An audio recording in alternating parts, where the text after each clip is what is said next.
No, I wouldn't call it. I wouldn't call it a transformation. A journey? Yeah, a journey. I think politics in India changed very dramatically in 2014. We entered a phase of politics that we haven't seen in India before. Aggressive,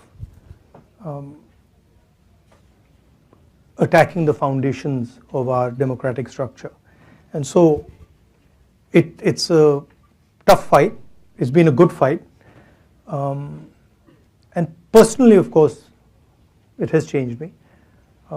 I wouldn't have ever imagined, before 2014, if you had come to me and said, look, you walk across from Kanyakumari to Kashmir, I would have just laughed at you. And I would have said, that's ridiculous. Mm-hmm. But that was the only way left for the opposition in our country. Media was suppressed, institutions were controlled, agencies were attacking the opposition, governments were being overthrown, and we found that literally the only way was to go directly to the people of India. Okay. And that certainly changed me in fundamental ways. Right. So you've done two marches across India. One was the Bharat Jodo Yatra, and the other one was the Nyaya Yatra? So no, one march. One march, yeah. Okay. One was on foot. One was on foot. And the other was by car. So one went from South India all the way to Kashmir. Mm-hmm. That was by foot. That was 4,000 kilometers. And the other one was from Manipur, which, as you know, is burning, to Maharashtra. Right. You've already sort of answered this, but I still want to ask, what inspired you to take these journeys? Well, I mean, at one level, we were forced politically to take, because all the instruments that normally work in a democracy, they just were not working.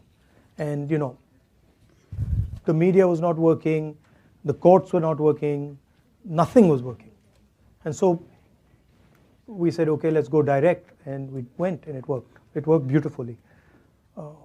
That was at the political level and at my work level. But as at the individual, private level, I always wanted to do it. I always wanted, since I was small, since I was young, I always had this idea that I must, at some point in my life, walk across my country and see what it's about. Well, what an experience, and what a marvelous thing to do. So as leader of the opposition in the Lok Sabha, how do you perceive your role evolving compared to your previous responsibilities? And what new challenges or opportunities do you foresee in this position? I mean, it's an extension of what I did earlier. There's an ideological war taking place in India between the Congress and our partners and the BJP and the RSS. They are two completely different visions of India. We believe in a plural vision, a vision where everybody has a right to thrive. All imaginations are free to roam. An India where you're not persecuted because of what religion you believe in, or what community you come from, or which language you speak, versus a much harsher, centralizing vision. And so that's the landscape. And then, we fight on that landscape, defend India's institutions, mm-hmm. Defend the weaker sections in India, defend the lower castes, defend the tribals, minorities, defend poor people.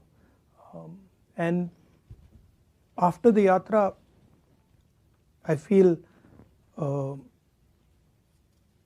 try to become the voice of as many people as you can. So for that you have to go and understand what's going on. You have to go deep into sort of the agricultural world, the conflicts that are taking place there, into the financial system, into the tax system. Mm-hmm. So you have to, in a sense, go deep into it, talk to people, and then understand deeply what they're saying, and then transmit it. Right.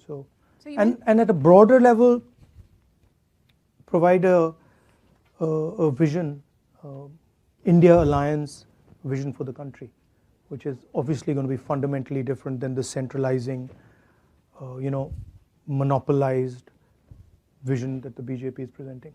Okay, so you touched upon a couple of points. You just mentioned finance and the tax system. You spoke this morning that 17 secretaries take all financial decisions to run the country. No, 70. 70, okay. I'm sorry, 70. Apparently, only 3 of them are Dalits and only 1 is a member of the minority. Now, all of them are... Well, you've got the numbers wrong, but... Okay. But this is from the audience. Let's put it that 90% of India okay. Is either tribal, lower caste, or Dalit, right, or minority. And their participation in the governance of the country, in the various institutions of the country, in the media of the country is lacking. And so what we propose is a survey to make transparent the reality of how power is shared in India. The caste census. The caste census. Okay. But just to stay on the same topic, all the secretaries are from the administrative service, correct? Now, the US Treasury has economists, the UK Treasury recruits people separately with expertise in economic policy making. But the Indian Finance Ministry is the domain of IAS officers, of which very few understand finance. Will you professionalize the Finance Ministry, liberate it from IAS officers who criticize it, and appoint a Dalit scholar like B.R. Ambedkar as No, I Finance think Secretary? that, look, the problem is much broader than that, okay? The problem is about participation of weaker sections of lower castes, in particular Dalits, across the board, right? So I'll shock you by saying that if you were to look at the top 200 corporates in India, and you were to look at their management teams, and you were to look at their CEOs, you wouldn't find anybody from the lower castes, right? You'd find only people from the upper caste. Same with the Indian media. If you look at media, you'd find that it's the preserve of upper castes. You look at the influencers on social media, you look at the big columnists, you look at the people who control the media infrastructure. Again, it's the same issue, right? So there is a very small percentage of India which is controlling the entire infrastructure. What you're proposing doesn't actually solve that problem. No, not proposing, I'm just asking. Yeah, what you're asking doesn't actually solve that problem. That problem is a much broader problem, and it's the first step in understanding that problem is actually in understanding what the reality is. So what is the participation of lower castes, of tribals, of Dalits in, for example, the corporate world? What is the participation in the media? What is the participation in our bureaucracy? The point I made about the secretaries is that if you look at the Indian government, 70 secretaries basically determine the direction of it, right? And I made this point again and again in the election that 90% of India doesn't have representation among those people. Okay, right? just as a follow-up, a lot of government posts are lying vacant, and many government agencies are actually hiring people through contract and not as direct hires. Exactly. So then how can you ensure? Well, we propose to change that. You propose to change So that? in our manifesto, we're very clear that this idea of contractual labor, we don't accept it. We're going to change it. Right, and many agencies are doing that to also reduce their overhead because of government expenditure. Yes, but that's true. Some of that is happening, but a huge part of it is happening to basically exclude people from lower castes. Because when you look at who are the contractors, they're not lower caste people, right? So the question for me and for the India Alliance is India fair? And we've been now independent for many years. How far have we got? We have a constitution that says India needs to be a fair country. One man, one vote, equal participation for all castes. As an idea, caste is outlawed. And then when you look at the structure, the idea is very much there. So the first thing we want to understand is what is the extent to this? And that's literally getting data. It's the 21st century. Everybody talks about data. We want data on fairness in India. All right. And once we get data on fairness in India, then we can make policy proposals to correct it. Right. Okay, so India's biggest problem is also unemployment. Yeah. Right? So what is your vision, and especially what is your government doing, say in Karnataka, to create large-scale employment opportunities? So I've been saying here in the United States that the West, America, Europe, and India, the West used to be the producer of the world. If you wanted to buy a car in the 60s, you bought an American car. You wanted to buy a washing machine, you wanted to buy a refrigerator, you bought an American refrigerator, you bought an American washing machine, American television. You guys were at the forefront of that, right? And then somewhere along the line, America decided, India decided, and the West decided that we're just going to stop. And we handed the whole thing to the Chinese. Now, for a country like India, to simply say that, look, we are going to ignore manufacturing and we're only going to run a services economy means you can't give employment to your people, right? So one of the things I'm interested in is thinking about the act of production, also called manufacturing. Today, if you look at what most American companies do, look at what most Indian companies, most European countries do, they organize consumption. Uber organizes consumption. Organizing consumption is easy. Organizing production is a completely different ballgame, much more complicated. You have to deal with things when you organize production that you simply don't have to deal with when you organize consumption. So to me, there's a huge opportunity for India and the United States to regain that ability to produce, right? And we don't want to do it like the Chinese are doing it. We don't want to do it in an environment which is non-democratic, which is not liberal. So the real question for the 21st century, the Chinese have placed a production vision on the table. It's a non-democratic production vision. Can the United States and India answer that by placing a vision for production in a democratic, free society? Okay. And I think that's where a lot of answers lie. All right. Now, to complete, we have a government in Karnataka, we have a government in Telangana, and what we are doing is there are multiple different areas. Each area in India has its own speciality of production, right? If you go to pretty much any district, Bellary in Karnataka has a very deep textile industry which has been destroyed. So we are looking at these pockets of excellence and then trying to bring modern technology, financial support to build them. So the vision would be more of a decentralized production system. Unlike China, which is huge factories, we would be thinking about smaller and small medium businesses and embedding modern technology into that. We're testing some of these ideas in Karnataka and Telangana.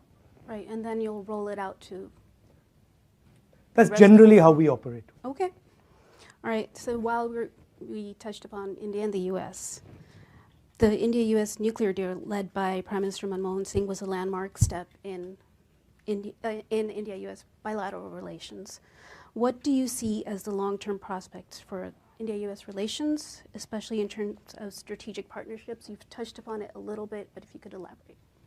So there are two elements.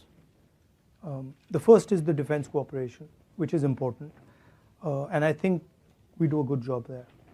But then the second is what I touched on just now, which is China has placed in front of us a vision for production and prosperity in a non-democratic environment, right? What is our response?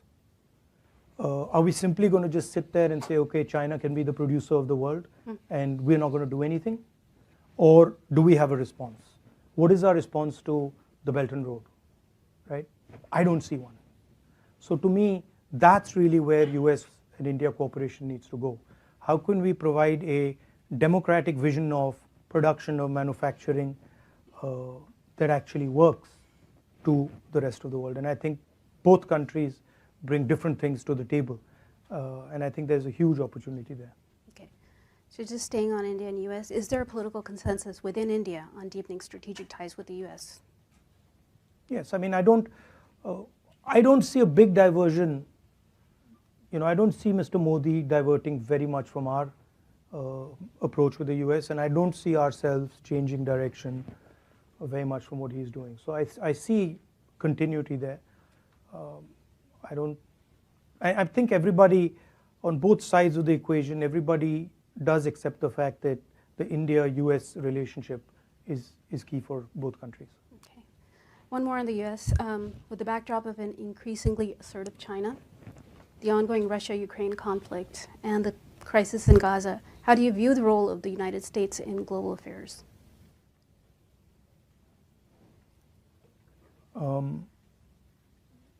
I think you're a very powerful democracy. You believe in certain ideas on freedom, on democratic participation, and I think that's important for the world. I don't like a world where democracy were to disappear, were to weaken, right? So I think there you have a very important role to play. But standing on this side, I see challenges coming that frankly you've not faced before. And I don't think it's going to be that easy. The central question is, how do you challenge China on production and value addition, right? China's strength comes from that. Yes, China has a strong military, but the military strength comes from that ability to produce. It comes from Americans buying Chinese product. It comes from Indians buying Chinese product. And what are you going to do about it? Because we can't carry on this trajectory. Certainly I can talk for India. We simply cannot go forward without building a manufacturing base, without involving large numbers of our people, creating jobs for them. So for us, it's, we're not a Singapore where we can say, now we'll do services and everything will be fine. We can't do it. We have over 1 billion people, and we have to give them an answer. And that answer can only come from production. Okay. One on national security. With India facing complex security challenges, particularly along its external borders, with 2 hostile nuclear-armed neighbors, as seen in incidents like Galwan in 2020, what's your perspective on ensuring a comprehensive national security policy? How should India navigate this volatile geopolitical environment? And you've spoken about very carefully. You've spoken about the Ladakh border without before. making too many mistakes. No, I think, look, the world is changing. There's a huge increase in China's power. China is our neighbor. We have a relationship with the United States. So we are right in the middle of all this geopolitical change. And so we have to have a long-term vision, strategic vision, and it shouldn't be one tactical move after another tactical move. It should be, okay, this is how we're thinking about it for the long term. This is the basic foundation, and we're going to walk on this path. I think the central elements of that, from our perspective, have to be the democratic idea. Have to be the central ideas that our freedom fighters and Mahatma Gandhi and others fought for, which is peace, non-violence, cooperation, harmony. All right, but it's difficult to do with an aggressive neighbor. Yeah, but India's pretty smart at doing these type of things. I mean, we can maneuver. I'm confident about that. But it's important that to do this properly, you have to have a very good sense of who you are and what your own nature is. Right. And that's where I don't agree with the current dispensation. When you imagine yourself to be something you're not, that's when the problems come, right? India is a very plural country. India is an open country. India is not one idea. India is multiple ideas. And when you imagine yourself to be something you're not, that's when all your strategic problems start. Okay. So I've just gotten a bunch. I mean, we're weakening our biggest asset, right? Our biggest strategic asset, India's biggest strategic asset, which is our democracy, which is just not India's asset, it is the world's asset, because it's so big, it's a global public good.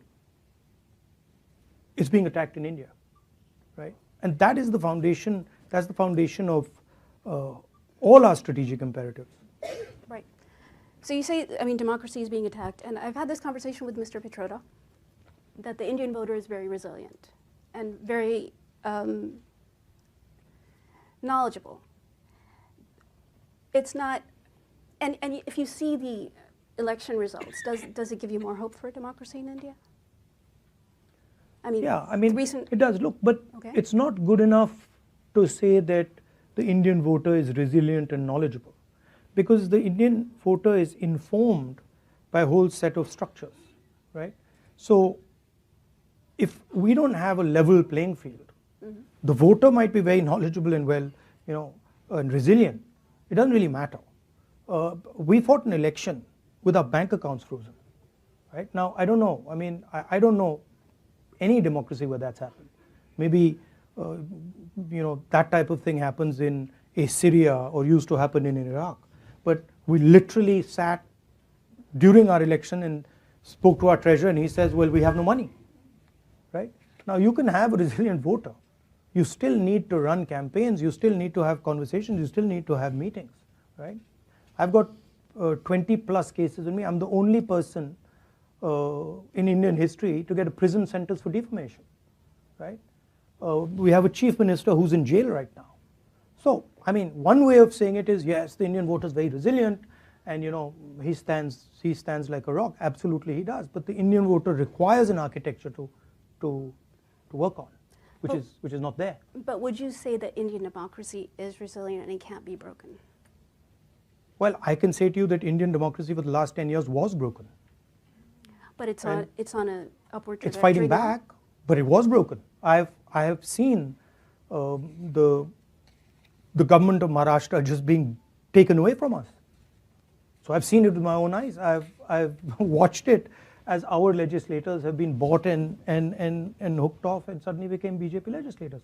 So Indian democracy has been under attack, has been very badly weakened, and now it's fighting back.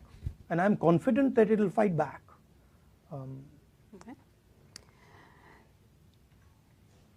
U.S. is scheduled for elections very, very soon. How do you think Trump and Harris will differ on India policy? And do you think one is better for India? I don't think they'll differ very much on India policy. I don't know. You don't? I think on both sides, there's basic acceptance of the relationship between these two countries. So I don't think we'll differ very much from Mr. Modi on this issue. And I don't think the Democrats or the Republicans will differ very much. I might be completely wrong. Okay. Certainly on the fundamental idea that India is a partner, I don't think there'll be any disagreement. Another one from the audience. Does the Congress Party believe that the caste census is the antidote to the BJP RSS Hindutva politics? And is the Congress acknowledging the way forward is a revival of the Mandal Kamandal discourse? No, I don't think we see it as anything to do with the BJP's policies. The Congress Party has always, right from even before independence, we've always fought for the idea that India should be a fair country. The idea that all India's citizens should be treated the same way. And so we feel very strongly that there is a very, very deep problem of participation, and we're going to address that problem. I don't see it as a mandal versus kamandal issue, and what we're saying is different than the idea of only reservations. What we're saying is we want a comprehensive understanding first of what's going on, and then we're going to apply a series of policies to correct it, reservation being one of them. Right. We've also said that we're going to, somebody misquoted me yesterday saying that I'm against reservations. I've been saying again and again and again, we're going to increase reservations beyond 50%, and I'm not against reservations. But do you think they should be economic based? Our caste is a central issue in India. It's a fundamental issue in India. So the question, look, I don't think the idea of untouchability exists anywhere else, right? Untouchability is way beyond an economic idea. It is, you simply cannot be touched, right? So I don't think it's only an economic idea. I think it's discrimination on many different axes. Okay. So your grandmother, Indira Gandhi, was instrumental in the liberation of Bangladesh, and Manmohan Singh government also had good relations with former Prime Minister Sheikh Hasina. What's your perspective on the newly formed interim government in Bangladesh, and how do you see India's relationship with Bangladesh evolving? Do you think it should be party-oriented or people-oriented? I mean, we have a old relationship with the people of Bangladesh, and you're right. My grandmother was deeply involved with the creation of Bangladesh. I think there are concerns in India about extremist elements in Bangladesh, and we share some of those concerns. However, I'm confident that things will stabilize in Bangladesh, and that we would be able to have a relationship with the current government or any other government after that. So in your meetings on Capitol Hill with lawmakers, was Bangladesh a focus of your discussions, particularly the attacks on minorities? We raised it, and they also spoke to us. Look, we are against any type of violence, and we want it to stop. And it's the responsibility, frankly, of the Bangladeshi government to stop it as soon as possible. And from our side, it's the responsibility of our government to put pressure so that violence stops. Some observers say the U.S. should exert more pressure on Prime Minister Modi, but others say external pressure makes little difference. What is your view, and what do you think the U.S. posture should be toward India today? Pressure on what? On Mr. Modi? About what? About whatever the criticisms are against What are they? You know better. No, I'm asking. I don't. What are the criticisms?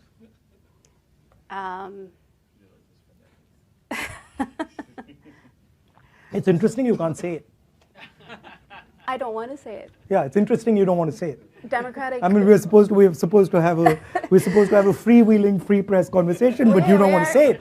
That's interesting to me. Democratic backsliding, persecution of minorities. Yeah, look. Freedom of press. The fight for democracy in India is an Indian fight. It's, with all due respect, it's nothing to do with anybody else. It's our problem, and we'll take care of it. We'll fight, and we will make sure that that democracy is secure. However, it's important to understand that Indian democracy is more than just any normal democracy because of its size.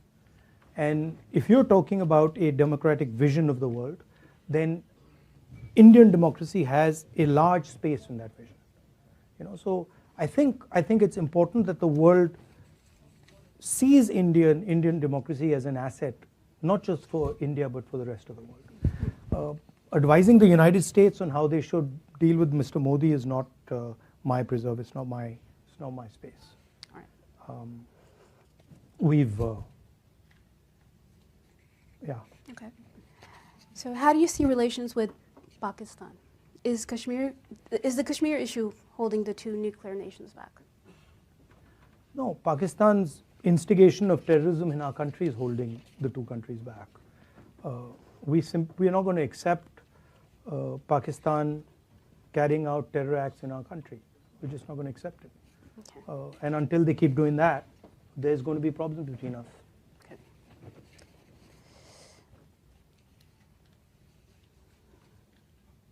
All right. I have a question from the audience, and they've requested कि आप हिंदी में जवाब दीजिए. ठीक है. ठीक है. सवाल मैं इंग्लिश में पूछती हूँ. What is your stand on the Supreme Court judgment on subcategorization of the SC/ST reservation? Experts say it is unconstitutional. इसके बारे में हमारी पार्टी में चर्चा चल रही है और हमने 2-3 ग्रुप्स बैठा रखे हैं जिस पे हमारी ये चर्चा चल रही है. अभी चर्चा जारी है. I'll translate in English just so that everybody understands. She asked me about a particular judgment given by the Supreme Court, and it's a relatively complex judgment, so we have a internal group that is discussing the judgment, and so I told her that discussion is ongoing. We are discussing with experts within the Dalit community and also within our party and other parties, so that's an ongoing discussion. Sorry, so many questions. Well, yeah. All right. Huh? I do, and I'm not going to be able to get to all of them, but I did want to ask one. So Prime Minister Indira Gandhi is often seen as a defining figure in global women's political leadership, setting a precedent for a strong, decisive leadership at a time when few women held such roles, particularly in dealing with hostile neighbors. Given her legacy, how do you view the current state of women's leadership in global and Indian politics? And what lessons can be drawn from her approach in managing complex geopolitical challenges? I generally think women are better in positions of leadership than men. That's my position. I think they tend to be more sensitive, tend to have a longer term perspective. And so the more women in politics, the more women in business, the better it is. Okay. And we've been pushing that along quite aggressively in the Congress party and also in our political system. We did the entire Panchayati Raj Act, gave reservations to women, and then we were pushing the idea of reservations for women in Vidhan Sabhas and Lok Sabhas. So I'm a believer. I'm glad to hear. India has been standing with Israel recently on the Middle East. This is from the audience. How would you change that? No, I think what happened on the 7th of October was absolutely wrong. But I also think what Israel did and is doing, bombing innocent civilians, killing women and children, is absolutely wrong and should not be allowed to continue. I'm against violence of any kind. And certainly the scale of violence that Israel is deploying, the way it's deploying that violence, I don't agree with it. Do you think under Modi... And I actually think it's harming Israel. It's harming Israel more than it's helping them. Do you think under Modi that India has managed the US-China competition well? Well, if you call having Chinese troops in 4,000 square kilometers of our territory handling something well, then maybe. We've got Chinese troops occupying land the size of Delhi in Ladakh. I think that's a disaster. Media doesn't like to write about it. How would America react if, a neighbor occupied 4,000 square kilometers of your territory? Would any president be able to get away with saying that he's handled that well? So I don't think Mr. Modi's handled China well at all. I think there's no reason Chinese troops should be sitting in our territory. So before I move on to the final question,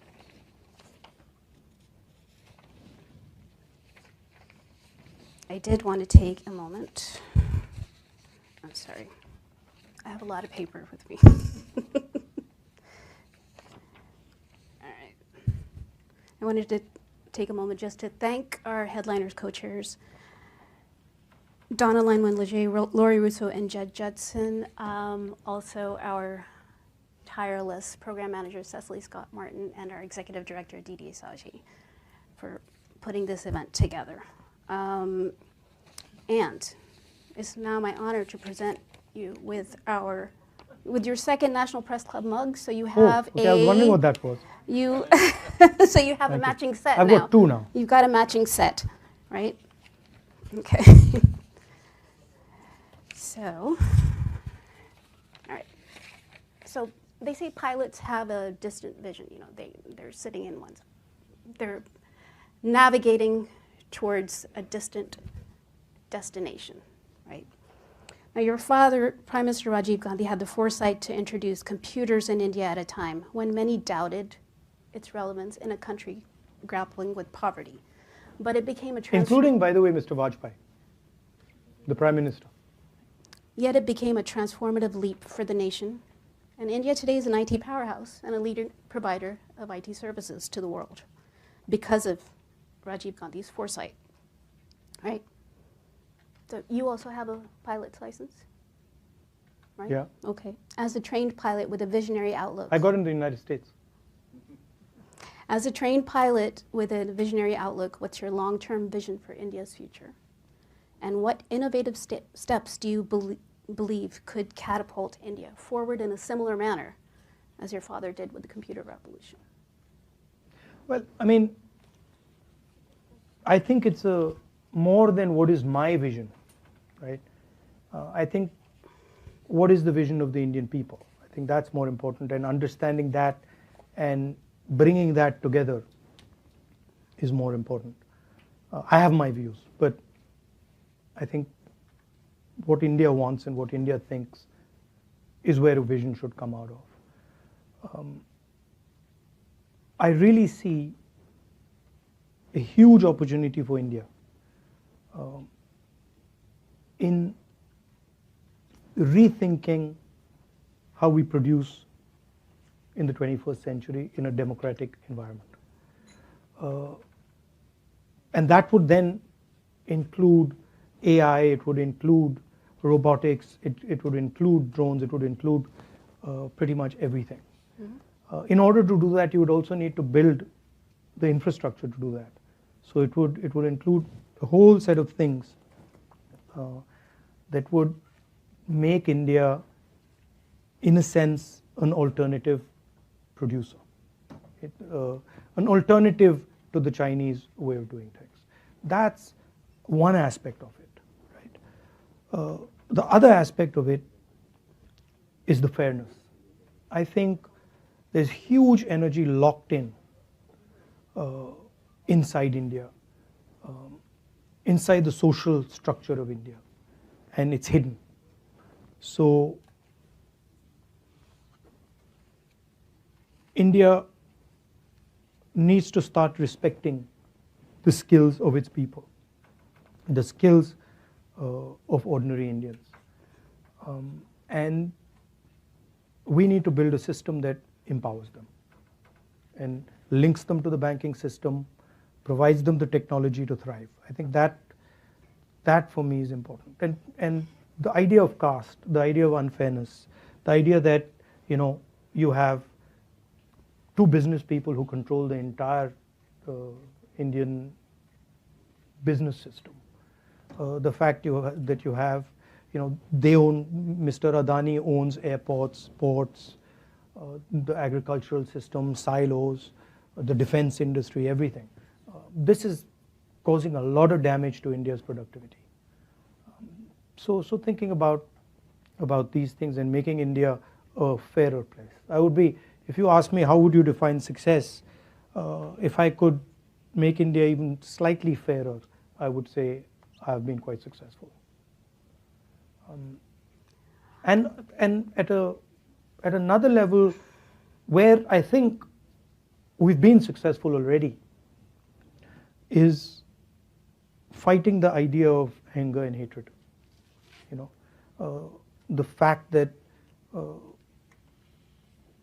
our opposition, the RSS and the BJP, divide India, make one religion fight with another religion, spread hatred, spread anger, and providing an antidote to that.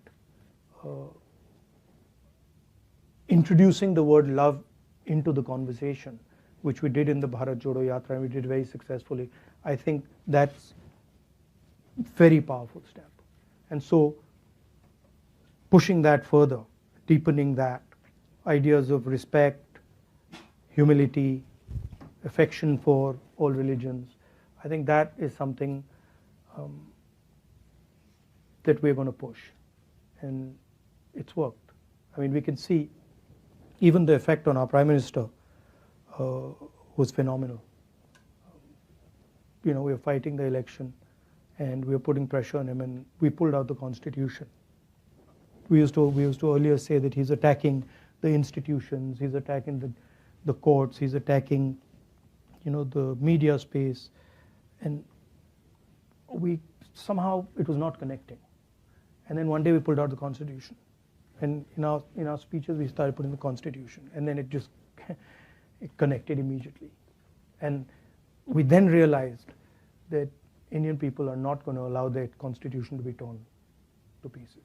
And it was quite a beautiful thing, because as we went forward in this election, suddenly we were watching the Prime Minister, and we could see that the pressure was beginning to tell. And then at some point he just said, I'm non-biological. I talk directly to God. And so the illusion was broken in a sense. Here's the Prime Minister of a modern country in the 21st century telling people that I speak to God. I'm different than everybody else. You are biological people. I'm a non-biological person, and I have a direct link to God. And that for us was game over. We knew that we had defeated the Prime Minister, right? And then the beautiful thing was, the first thing he did when he walked in to the Lok Sabha, and he was sworn in, he took the Constitution of India and he placed it in his head. So it was an interesting paradox. On one hand, he's destroying the Constitution, he's attacking the democratic structure, and then the Indian people have forced him to put it in his head. So that's India for you. That's Indian democracy for you. Yeah. Right.